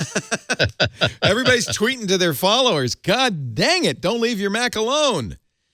And then, unfortunately, I rebooted, but to see if my fix worked. But now it's updating. So, because it got the new beta on the developers. But I will let you know if that fix worked. Has anybody in the chat room tried that? The SUDO space SU trick to switch over to root user and then assign a password to root user. Does that fix the problem? If that does, then that means that there is a root, that somehow a root user account was created on them. Because, correct me if I'm wrong, I don't think Apple doesn't use the root account at all, does it? Or is there always a root account on? There is on Unix machines. Is there always a root account? There must. I mean, I believe there is. There has to be because it's built on B. Yeah. So it could be that they shipped out an update, maybe even the original High Sierra with a root account that had a blank password. That would be a very easy mistake to make, not a good one. And then some people just discovered it, or it could be some other issue. And as you say, it could be a GUI issue as opposed to an actual lack of root password. We're busy testing all the things. Yeah, I assigned a password to the root account, and as soon as this is done rebooting, which is going to be a little while, let's take a break. Let everybody can test.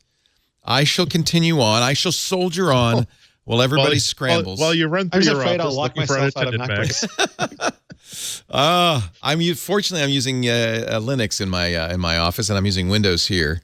But I'm going to take this Mac home with me today. Wow. It locks with the administrator's account password by default.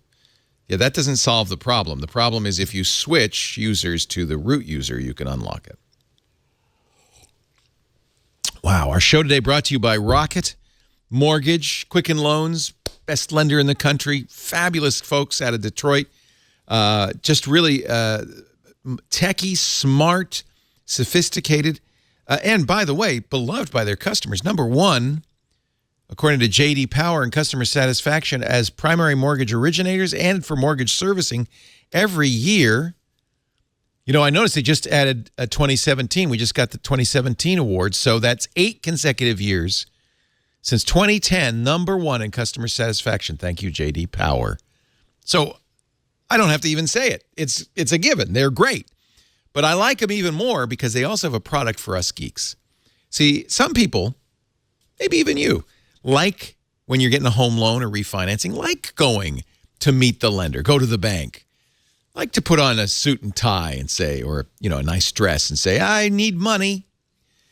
And love it when the guy pulls out a mortgage calculator. It's so fun to watch him go through all those, you know, the papers with all the mortgage products and do the calculator, say, well, it looks like your payment would be this if you took this one. You want a different down payment? Well, then it would be this. I went through that a couple of years ago. That doesn't end the process. May I point out that once you've settled on a loan, going through those sheaf of papers, you don't even know if you got the best one, just whatever was there. Then he says, okay, nice to see you sign here. And now go home and send me your bank statements, your pay stubs, your proof of ownership, your all sorts of stuff. You're up in the attic, you're calling banks, you're getting all sorts of stuff. You're faxing it to them. Yes, faxing. You have a fax machine at home? Oh, well, then you're going down to the Office Depot and faxing it. It's crazy. 4 years ago when we bought our house, it took a month. We thought, oh, it'll be done. But we're going on vacation in a month. We were on vacation.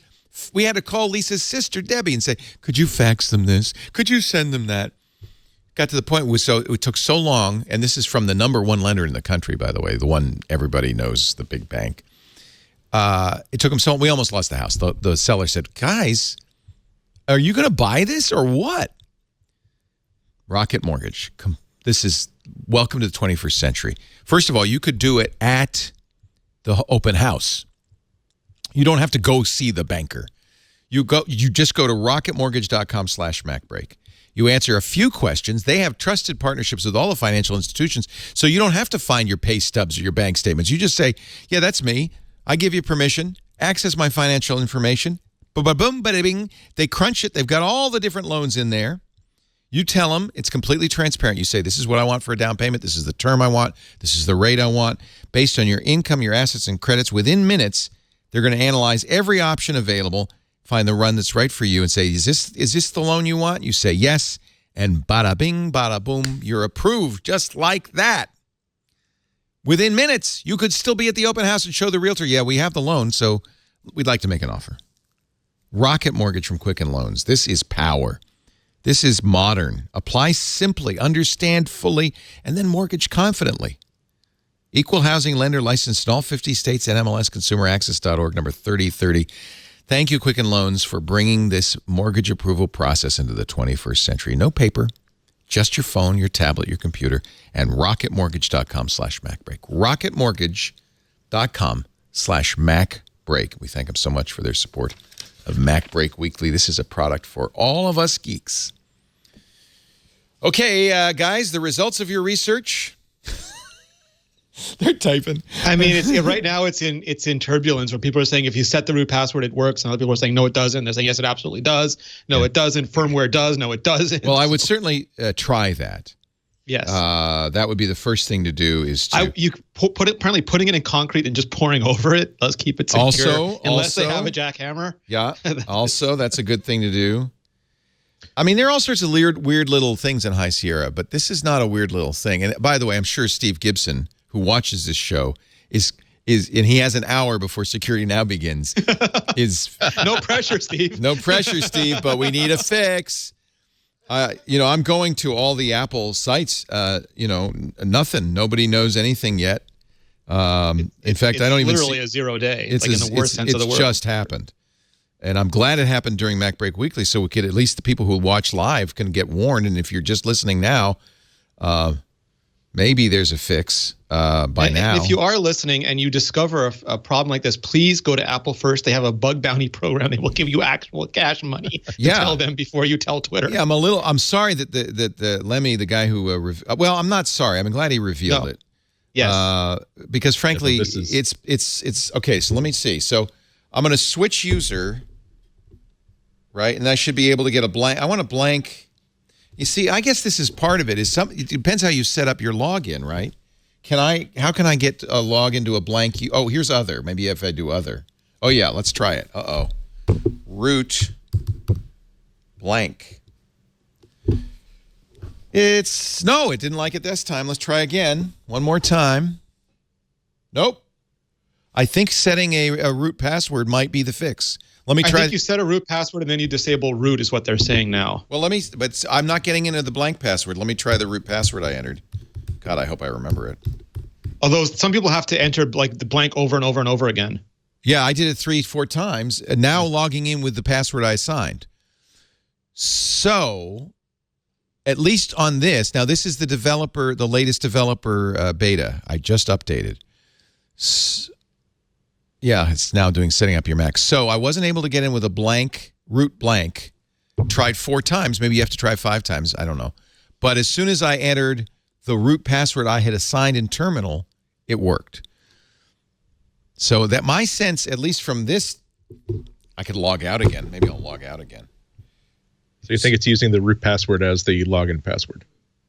Yeah, well, and that if root is blank, it will accept a blank password. Exactly. So my guess here is that the root password is blank on this machine, and that as soon as I logged in as root, I SU'd to root, and gave it a password. It fixed it. But let's try again. I'll do it again. Root and blank. Root and blank. How many times do I have to hit it? Spinning. Nope. 1, 2. Still not doing it. 3, 4. You know what? I keep hitting root blank and it's not working. So look, at least try this. Maybe. Yep. Go to your terminal. Don't be afraid of the terminal. It's the best thing the Apple macOS offers. Just don't say sudo wrong. Get to your terminal. Hide the terminal. I think sudo is enabled on all Macintoshes. I don't think I turned it on. So sudo, what sudo is to switch users to a different user, and to do that, you need to be in the sudoers file as for permission to do that. I think Apple does set it up that way, and then you would give normally you would give your password, and you would be switched to a root account, which you could then do root things. But what you want to do here is give your password, your normal login password. You have to be an administrator. This won't work if you're not an administrator. So log into your administrator account, go to the terminal, type sudo, that's sudo, space su, which means the command you're going to execute as root is su, which is to switch to root. So sudo space su, enter your password, your administrator password, and then you're going to get dropped into a new looking prompt. It'll be a hash sign, a pound sign, which is the root account. Now you're in the root account, and the only thing you need to do here, in fact, the only thing you should do probably, is passwd, P-A-S-S-W-D. P-A-S-S-W-D, which is the password change command. And on my machine anyway, it didn't ask me for the existing root password, which I think is the normal case of... Yeah, so Twitter is saying that root is supposed to be disabled by default. Like it's there, but it's supposed to be disabled by default on macOS, and for some reason it isn't on the... It's enabled with a blank password. Yeah. Okay, so now it's not disabled, I so think is the error. Probably the best thing to do would be to get rid of the root or disable the root user. So you have to, I believe you have to set the root password and then disable it. You can't just leave it blank. You have to set it and then disable it. So SU space... We're making a sausage here, Let me say it again. Just I want everybody to do this. SUDO space SU. Hit return. You're going to get a pound sign. PASSWD. Hit return again. You're going to get asked for a new password. It doesn't have to be complicated, but make sure you remember it. And it'll ask you to repeat it. And if it matches, you've now changed the password. That seems to mitigate this problem. I have not been able to log in with a blank password. But then you might want to go further. I would just do that much and then see what Apple does. Yeah. There is a utility app you can do this if you like a GUI. Don't. This is fast and easy. Yeah. What's wrong with doing that? I think there's a 1 in 7 chance that the first official response back from Apple when Gizmodo or wherever asks the question saying, this just points out how useful Touch ID is on the new MacBook Pro without compromising logins. Yeah, but even if you have Touch ID, you'll blast right through Touch ID. You could still go through it. Yeah. That is not good. And I'm glad we have a mitigation that at least worked on this MacBook. And the one thing I would say is this isn't running the current version of High Sierra. It's running the current public beta version. So it could be that there's a fix that makes this work. Wow. Well, I'm glad this happened during the show. Yeah. I'm also glad this didn't happen last week because everyone at Apple's, their entire Thanksgiving vacations would have been ruined. Yeah. Wow. Well, I'm less concerned about their Thanksgiving, frankly. But, still. I get it. I mean, that should have happened a couple of months ago. But for me, and I say this for every company, their mistakes will happen. They should never happen. It's horrifying that they do happen, but mistakes will always happen. So it depends on how they react to them. If the company's not installing their own rootkits or doing their man and middle attacks on their own users, that's one thing. That's deliberately being malicious. But if there is a bug or an error or a problem, it is how they react to it, how fast and how responsibly they react to it that I completely agree. Although this is such a bad bug. This is so terrible. Yeah. It's also another data point for people who wish to argue that Apple is keep taking their eyes off the ball on the little things that contribute to the big things. This will not help people answer that argument. They have a whole security team whose job it is just to not let stuff like this happen. Apple's increasingly moving to Core OS, where a lot of the things are shared between iOS and macOS, and this should just never happen. But at least we're together, Leo, Andy. But everyone who works at Apple who's listening to this, yes, we've been having fun at your expense. Yes, we've been even saying mean things. We know that this is like a gut shot to you. We know this is going to ruin your week. They take this seriously. We know you didn't intend for this to happen, and so for everything you're about to do to fix this, we thank you, and we know that we have been in positions where we have screwed things up mightily and realize that all we have left for us to do is to turn off the water flow to the toilet, get out the mop and the bucket and the Lysol. It's going to be 3 days of hard scrubbing, and we feel for you. We're still going to make fun of this, but we feel for you. I'm just typing a tweet real quickly. Exactly. While I do this, Andy Yanako, do you have a pick of the week? Yes, actually, I have a tip, more of a tip of the week, and it does involve the terminal once again. We're all familiar with an annoying part of the Finder where, let's say you've got a bad block in your SSD or something, and you try to copy an entire folder full of stuff, and if one file is compromised of the 1,000, it won't just skip over that one file. It will say, "Oh, I'm sorry, one of these 1,000 files has a bad, I can't copy this, so therefore I'm terminating the entire copy operation." And I had that happen to me because I was. For reasons, and the way around it is to go into the terminal and use the rsync command. That's rsync command. That will let you basically there are better instructions on the web than I can give you through the magic of voice. Rsync, and then go into the Finder, drag the folder that you want to copy into the terminal. It'll copy the entire path to that file. Make sure that it ends with a slash and a star. That will mean everything that's inside this folder. Then a space, and then drag in the destination folder, and then once again make sure it ends with a space. Ends with a slash. What rsync does is rsync will copy the entire contents of that folder or that directory or that entire volume. And it will do it much more slowly than the Finder will do. But the wonderful thing is, if it encounters a problem copying a file, it will skip over that file, get through the rest of them, and then try once again to copy any files that it couldn't do. And then if it doesn't, we'll just simply say, okay, here's the 18 files that didn't work properly. So you might not be able to get back the 18 files that were on bad blocks, but you will still be able to copy everything else. So, for instance, with an SSD. Sometimes block rot happens, and the way to fix it is you just reformat the volume, and it will format around the bad blocks, and then you can restore it from everything else. So if you do need to do an evacuation like that, rsync is the way they'll help you out. Once again, make sure that you do a Google search for rsync to look for a couple of guides that will show you how to do this. It really is no more complicated than what I explained to you. But like many terminal commands, if you misspell something or if you misremember something, it can cause really horrible things to happen.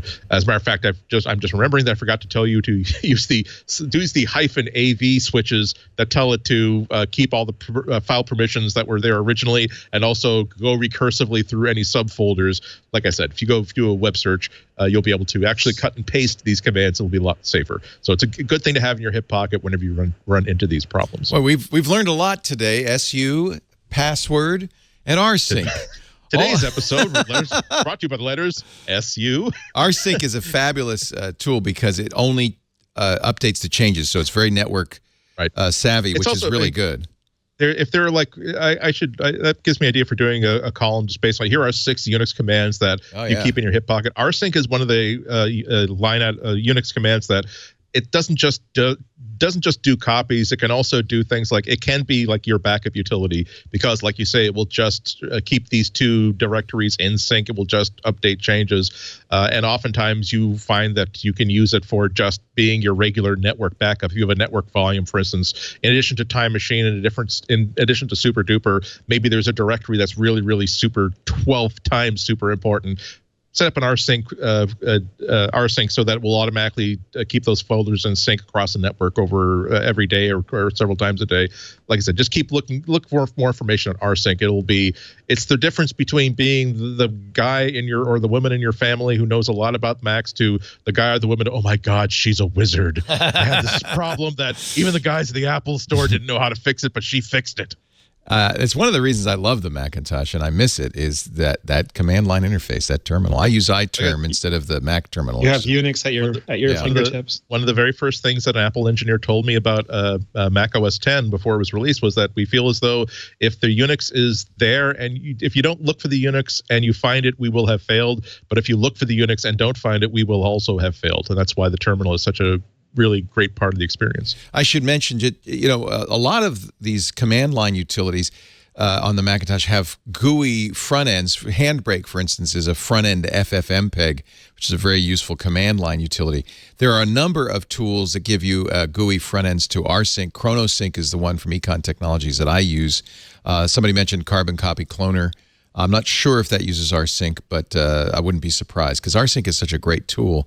So if you're a little put off by the idea of going to the terminal and any commands, take a look at ChronoSync, which is by itself a little challenging. It's it's a kind of a heavy-duty tool, or something a little easier like Carbon Copy Cloner, which will do many of the same things that rsync will do using rsync.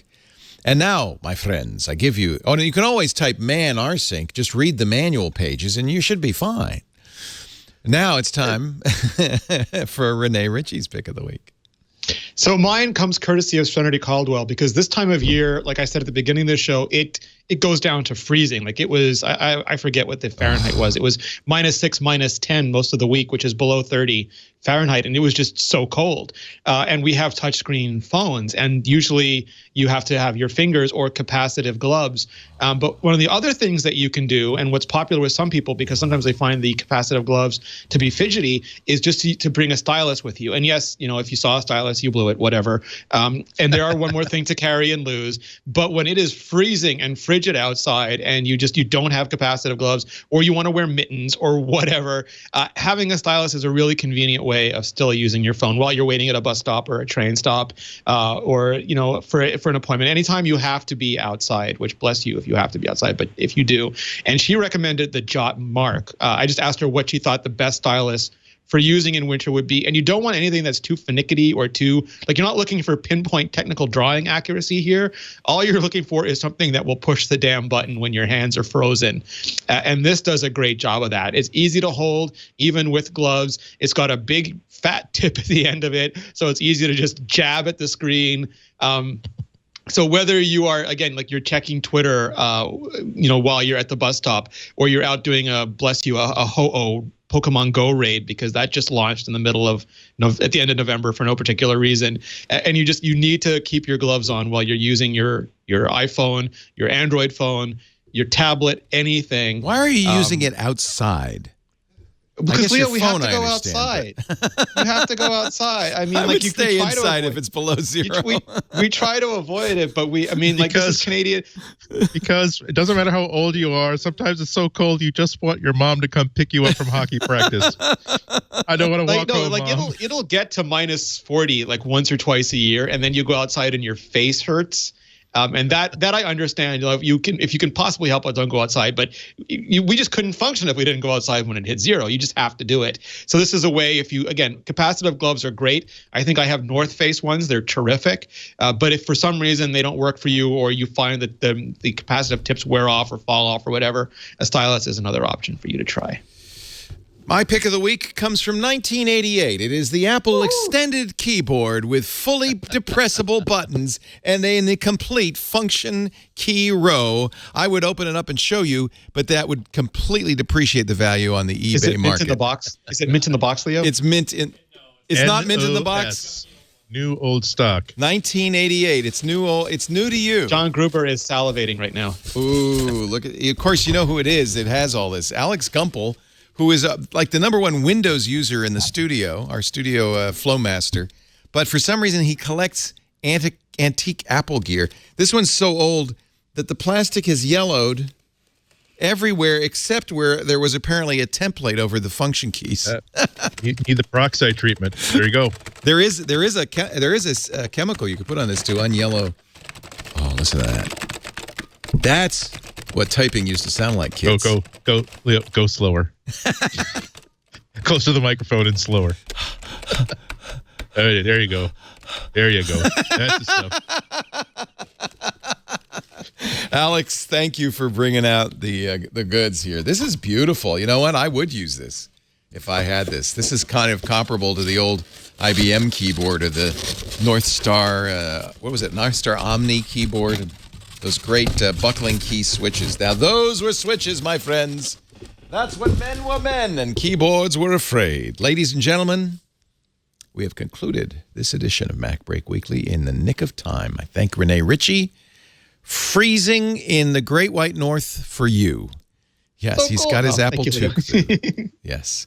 Nice to have you, Renee, and I hope you'll come back again next week. Pleasure. To join us. Don't forget, you can find lots more Renee at imore.com and the new Vector podcast, which talks about that article Marco was talking about. Who's with you on that, Vector? Oh, I do it alone, and sometimes it's just me, but I often have 2 or 3 guests a week. It's a daily show. I don't know why I was silly enough to do that, but it's a daily show. Crazy. Today's guest, it just went live, is Matt Drance, who was the evangelist at Apple during the Xcode transition and the original iPhone launch, and he talked about both, and it's super cool. Very, very nice. iMore.com, kids. And it's a little harder to find the podcast, but I think if you just Google iMore Vector, you'll probably find it. iMore.com/Vector. We're putting everything there. Nice. Thank you. Yeah.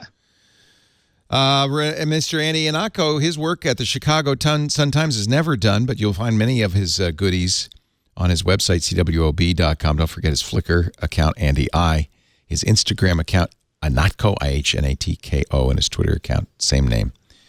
And you can follow him there and get lots of stuff. And, of course, we'll see you again next week right here. Absolutely. Thank you, my friend. I'm still laughing. I'm sorry. I know. Our show. Our show is. You said that you didn't know if there was gas in the can, so you decided to light a match and look to see if there's. Is that what you really did? It's like it's more funny than anything else.